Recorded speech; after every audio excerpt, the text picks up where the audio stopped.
గజపతి నగరం అసెంబ్లీ నియోజకవర్గంలో రాజకీయ సమీకరణాలు వేగంగా మారిపోతున్నాయి. ప్రతిపక్ష టీడీపీ ఉమ్మడి అభ్యర్థిగా కొండపల్లి శ్రీనివాస్కు టికెట్ కేటాయించారు. ఆయనకు టికెట్ కేటాయించినప్పటి నుంచి పార్టీలో 3 వర్గాలుగా విడిపోయి వర్గపోరుకు దారితీస్తుంది.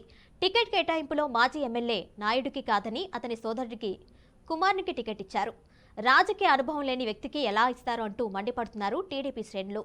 అభ్యర్థి శ్రీనివాస్ తోటి నాయకుల్ని కలుపుకొని పోవడంలో విఫలమవుతున్నారు అనే విమర్శలు వినిపిస్తున్నాయి.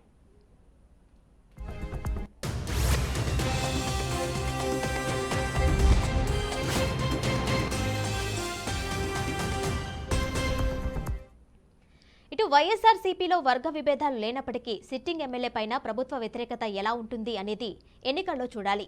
అటు ప్రత్యర్థి కొత్త కావడంతో విజయావకాశాలపై సిట్టింగ్ ఎమ్మెల్యే బొత్స అప్పల్ నర్సయ్య ధీమాగా ఉన్నారు.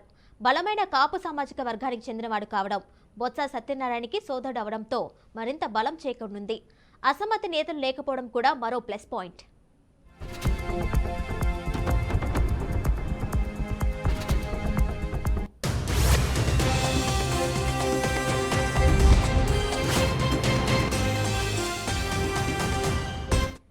టీడీపీ, జనసేన, బీజేపీ ఉమ్మడి అభ్యర్థిగా కొత్తగా రాజకీయ అరంగేట్రం చేస్తున్న అభ్యర్థి కొండపల్లి శ్రీనివాస్ ఎంతవరకు పోటీ ఇవ్వగలరు అనే ఊహాగానాలు వ్యక్తమవుతున్నాయి.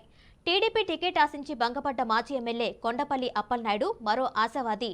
టీడీపీ రాష్ట్ర కార్యదర్శి కూడా అసమ్మతి గళంతో అసంతృప్తిగా ఉన్నారు.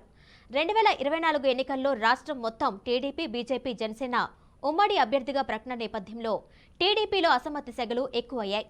చూడాలి మరి రానున్న ఎన్నికల్లో గెలుపు ఎవరిని వరుస్తుందో.